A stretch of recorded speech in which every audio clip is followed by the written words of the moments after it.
إن الحمد لله نحمده ونستعينه ونستغفره ونعوذ بالله من شرور أنفسنا ومن سيئات أعمالنا من يهده الله فلا مضل له ومن يضلل فلا هادي له وأشهد أن لا إله إلا الله وحده لا شريك له وأشهد أن محمدا عبده ورسوله. أعوذ بالله من الشيطان الرجيم. يا أيها الذين آمنوا اتقوا الله حق تقاته ولا تموتن إلا وأنتم مسلمون. يا أيها الناس اتقوا ربكم الذي خلقكم من نفس واحدة وخلق منها زوجها وبث منهما رجالا كثيرا ونساء واتقوا الله الذي تساءلون به الأرحام إن الله كان عليكم رقيبا. يا أيها الذين آمنوا اتقوا الله وقولوا قولا سديدا يصلح لكم أعمالكم ويغفر لكم ذنوبكم ومن يطع الله ورسوله فقد فاز فوزا عظيما. أما بعد معاشر المسلمين رحمكم الله، اتقوا الله حق التقوى فقد فاز المتقون وأطيعوا حق طاعته لعلكم ترحمون.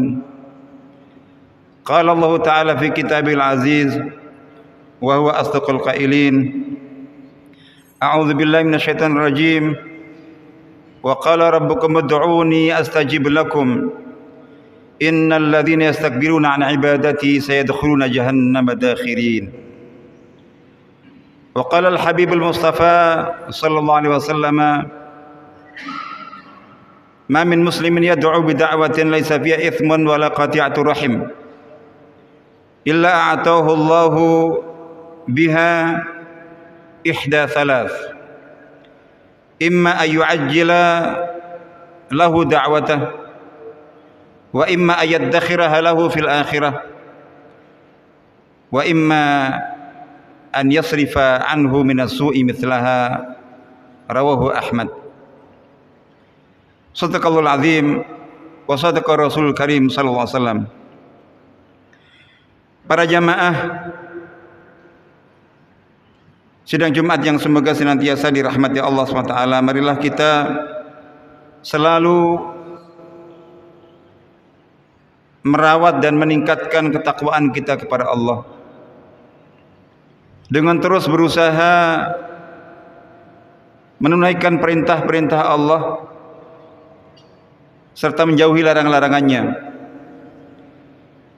Itu semuanya kita lakukan dengan motivasi iman, cinta dan syukur kita kepada Allah, sekaligus sebagai bentuk penghambaan kita, pembuktian keimanan kita kepada Allah yang Maha Esa. Mari pula kita memperbanyak salawat serta salam, khususnya di hari Jumat seperti sekarang ini. Semoga dengan salawat dan salam kita yang banyak kepada beliau, pertama akan semakin menguatkan cinta kita kepada beliau. Kedua, mudah-mudahan salawat dan salam itu pula semakin memotivasi kita untuk mengikuti sunnah-sunnah beliau. Tentu di samping harapan semoga salawat dan salawat kita membuat kita berhak mendapatkan syafaat beliau di hari kiamat nanti insyaallah. Para jamaah yang dirahmati Allah Ta'ala, salah satu bentuk amal ibadah yang paling istimewa di satu sisi dan juga paling kita butuhkan di sisi yang lainnya, dan juga relatif paling banyak kita lakukan, karena itu kita lakukan di dalam kondisi situasi apapun, hampir tidak ada penghalang. Apa itu? Yaitu ibadah doa. Doa itu salah satu ibadah yang diperintahkan oleh Allah Ta'ala. Di dalam ayat surah Ghafir yang tadi saya baca ada di awal khutbah ayat 60. Dan Tuhanmu telah berfirman, berdoalah kalian semuanya kepadaku. Allah yang berfirman langsung menyatakan, memerintahkan, berdoalah kalian semuanya kepadaku.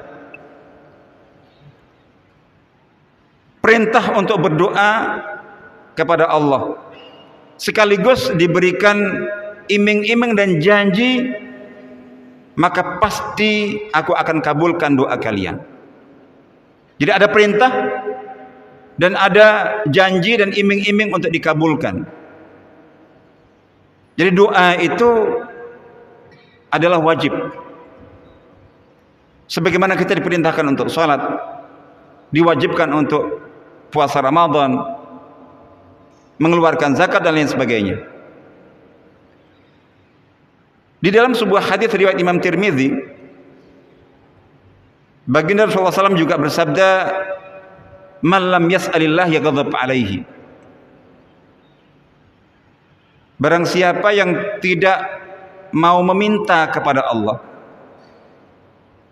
maka justru Allah marah kepadanya. Beda dengan manusia. Semakin banyak dimintai, mungkin diminta sekali, 2 kali, 3 kali, itu diterima dan biasa dan diberi. Tapi satu orang dalam sehari misalnya minta ke orang lain, diulang-ulang dengan permintaan yang sama atau berbeda-beda, 5 kali, 10 kali, 20 kali, kayaknya lebih banyak keselnya, lebih banyak marahnya. Tapi Allah sebaliknya, Allah semakin suka, semakin cinta kalau kita banyak memohon, meminta, berdoa kepadanya. Dan Allah marah kalau kita sedikit meminta kepadanya, sedikit berdoa kepadanya, apalagi tidak berdoa sama sekali. Man lam yas'alillah yaghdab alaihi. Barang siapa yang tidak mau meminta kepada Allah, justru Allah murka dan marah kepadanya. Itu sebagian menegaskan, di samping perintah, doa itu juga kebutuhan. Kita semuanya sadar, sebagai manusia kita merupakan makhluk yang amat lemah, tidak berdaya. Dalam kebanyakan kondisi kita, hanya orang sombong, hanya orang yang lalai, hanya orang yang bodoh yang merasa dia kuat, dia hebat, tidak butuh pertolongan. Bahkan secara fitrah, dalam kondisi-kondisi tertentu, ketika sedang terjepit, orang kafir, orang ateis sekalipun, itu fitrahnya muncul. Saat sudah tidak ada harapan dari usaha manusia, itu kalau orang ateis pun itu juga melantunkan doa, ya Allah ya Rabb. Itu fitrah yang berbicara.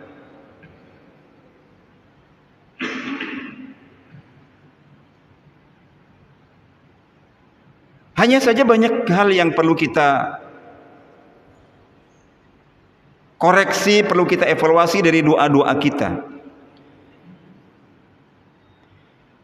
Yang pertama,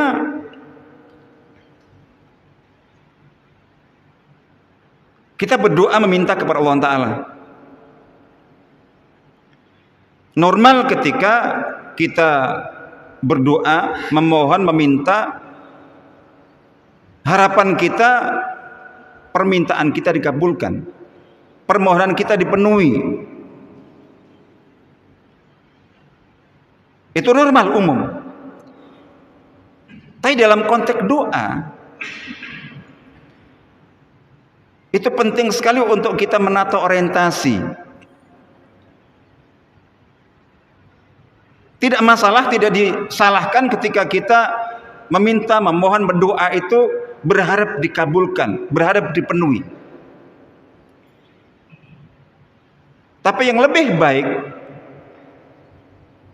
dan yang lebih tinggi levelnya dalam doa adalah ketika kita berdoa itu dengan motivasi melakukannya sebagai ibadah. Fokus kita seperti ketika sholat. Yang kita pikirkan bagaimana sholat kita diterima. Ketika kita puasa, fokus kita bagaimana puasa kita itu sah sebagai amal saleh diterima Allah Ta'ala. Begitu juga haji kita, begitu juga umrah kita, begitu juga tilawah Al-Quran kita. Nah, doa ini sama. Inna du'a wal ibadah. Doa itu ibadah, kata Nabi. Nah, orientasi doa sebagai ibadah itu penting sekali. Pertama itu sebagai syarat keikhlasan kita kepada Allah yang lebih tinggi. Yang kedua, dalam kita melaksanakan ibadah doa, ketika orientasi dan dasarnya lebih pada mengamalkan ibadah dengan orientasi bagaimana ibadah saya sah dan diterima, itu kita akan lebih istiqomah, tidak mudah mutung, tidak mudah lemah, tidak pernah bosan untuk berdoa, meskipun doa-doa kita mungkin tidak tampak pengkabulannya di mata kita. Tapi kalau orientasi kita terlalu kuat, berdoa itu hanya untuk dikabulkan, dan ketika orang berdoa berharap dikabulkan, yang salah, yang masalah juga adalah pengkabulan itu dipatok, didikte, harus sesuai dengan yang dia tentukan. Padahal kebanyakan Allah mengkabulkan doa itu dalam bentuk yang tidak kita pikirkan, dan itu pasti lebih baik. Masalahnya kita yang umumnya tidak paham, itu langsung menyimpulkan Allah tidak mengabulkan doa saya, karena Allah tidak memenuhi seperti yang kita pinta. Padahal Allah mengabulkan dalam bentuk lain yang jauh lebih baik. Setelah itu kemudian kita banyak kecewa, dan ujungnya malas doa dan mutung. Itu berbahayanya. Ketika kita berdoa, orientasi lebih kepada terkabulnya doa. Kalau kita orientasinya pada berdoa ibadah, mudah-mudahan Allah menerima, dikabulkan, itu bonus. Ukuran keberhasilan kita berdoa itu bahwa kita sudah menunaikan doa dengan ikhlas, dengan benar. Mudah-mudahan Allah menerima. Dikabulkan pasti, tapi bentuknya dalam bentuk apa? Ini yang wallahu alam. Tapi kita yakin Allah menjanjikan ud'uni astajib lakum. Nah, di sini di awal khutbah tadi saya baca hadis riwayat Imam Ahmad, disahihkan oleh Syekh Al-Albani rahimahullah. Sabda Nabi SAW yang artinya tidak ada seorang muslim pun yang berdoa dengan satu doa. Doa apapun tentu yang baik, yang tidak mengandung dosa, tidak ada pelanggaran. Kan ada orang berdoa tapi isinya pelanggaran, dan tidak mengandung makna pemutusan silaturahim. Itu diantara penghalang doa ketika doa kita itu dalam konteks memutus silaturahim. Tidak seorang muslim pun yang berdoa dengan satu doa yang tidak mengandung dosa dan tidak mengandung makna pemutusan silaturahim, kecuali Allah pasti akan memberikan kepadanya satu dari tiga bentuk pengkabulan. Pertama, Allah percepat pengkabulan doanya di dunia. Minta jodoh dapat jodoh, minta anak dapat anak, minta rezeki dapat rezeki, minta ini lulus dapat lulus, dan seterusnya. Minta apa dapat apa, cepat atau lambat. Itu pertama. Dan umumnya orang berdoa itu, mengapa tadi saya katakan jangan terlalu berorientasi kepada pengkabulan doa itu, agar supaya kita tetap istiqomah dalam doa.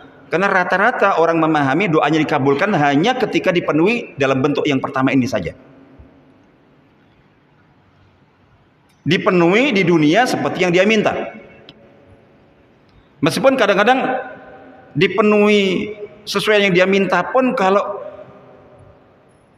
tidak seperti yang dia bayangkan dan inginkan timingnya, banyak juga yang mutung.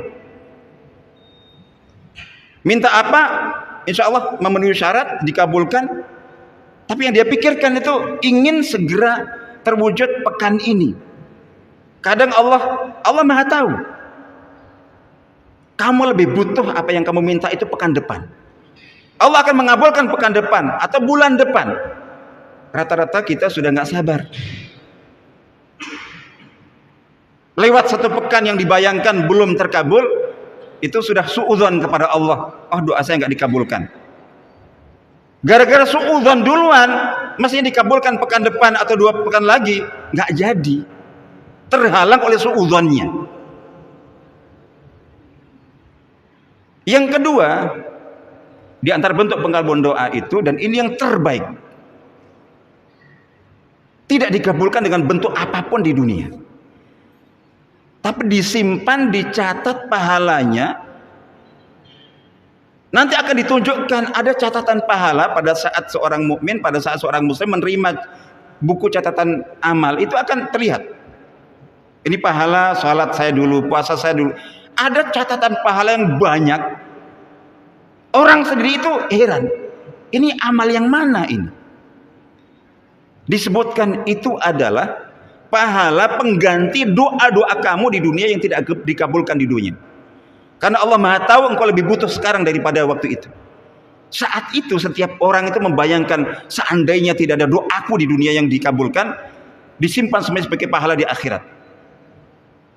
Tapi umumnya orang itu ketika dikabulkan dalam bentuk ini itu mutung. Yang ketiga, dan ini juga mungkin dalam kondisi saat ini mungkin termasuk paling banyak, cuman kebanyakan kita tidak paham. Kemungkinan ketiga adalah dikabulkan di dunia, tapi tidak dalam bentuk seperti yang dia minta. Minta tambahan rezeki 1 juta 2 juta diberi, tidak. Tapi dengan dia diselamatkan dari potensi mara bahaya yang mungkin mengenainya, yang nilainya itu sama dengan apa yang dia minta. Ibaratnya misalnya bahwa orang minta tambahan keuntungan rezeki dalam dagangnya 5 juta. Itu doanya. Dia tidak tahu bahwa ketika dia berangkat ke pasar, berangkat ke toko, berapa ke mall, itu ada ancaman bahaya kecelakaan yang kalau itu tidak Allah selamatkan, dia mengalami luka, untuk kesembuhannya itu 5 juta habis. Ada bentuk dia minta 5 juta, tidak berdoa minta diselamatkan, padahal ada bahaya yang menunggu dia untuk yang bisa mengenainya. Imma dia dikabulkan doanya, 5 juta dikasih, tapi tidak diselamatkan dari bahaya ini. 5 juta, naudzubillah celaka, berobat 5 juta habis. Sembuh, tapi sakit dulu. Ada kemungkinan kedua, tidak diberi 5 juta, diselamatkan dari bahaya itu. Nggak dapat 5 juta, tapi tidak pernah sakit sama sekali.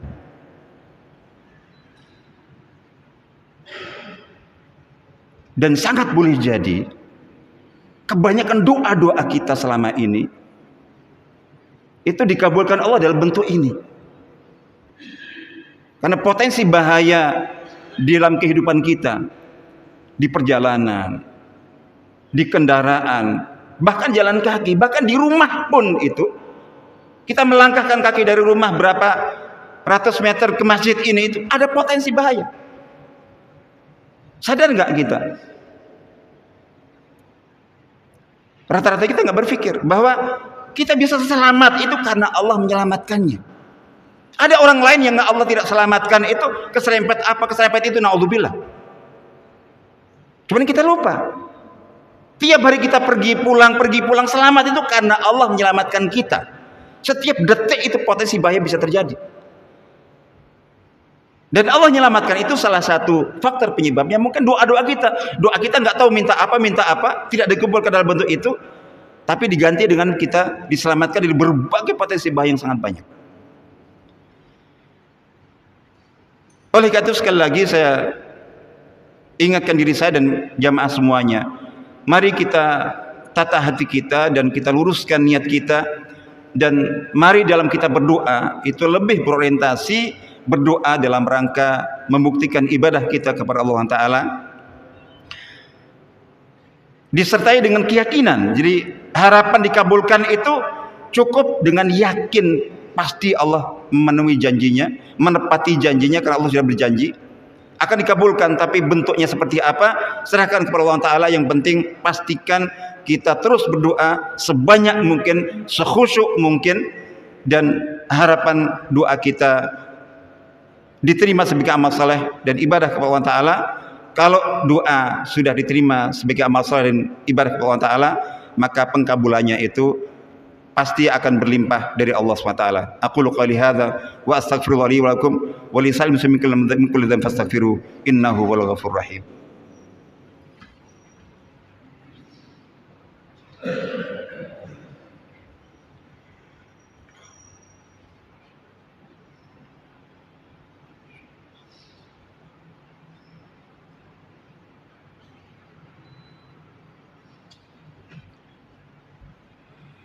Alhamdulillah al-ihsani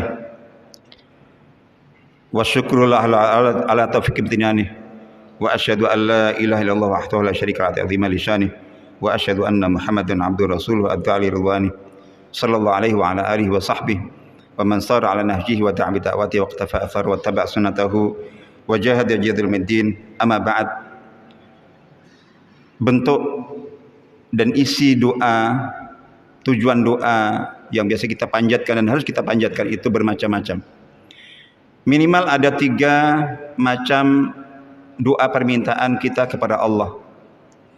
Yang pertama doa isti'adzah, doa memohon perlindungan kepada Allah dari berbagai potensi bahaya yang mungkin menimpa kita. Belum terjadi tapi mungkin terjadi. Maka kita selalu berdoa a'udzubillahi minasyaitonir rajim. Kita mohon perlindungan ketika kita mau berangkat kemana, pergi kemana, di mana saja, di rumah, di luar rumah. Itu kita tidak tahu, tapi mungkin bahaya bisa terjadi. Itu doanya isti'adzah. A'udzu itu doa isti'adzah. Yang kedua adalah doa isti'anah. Iyyaka na'budu wa iyyaka nasta'in, memohon pertolongan agar Allah Ta'ala mewujudkan atau memberikan kebaikan, keuntungan, kemaslahatan tertentu yang kita inginkan. Minta apa, itu doanya doa isti'anah, mohon pertolongan. Yang terakhir adalah doa istighatsah.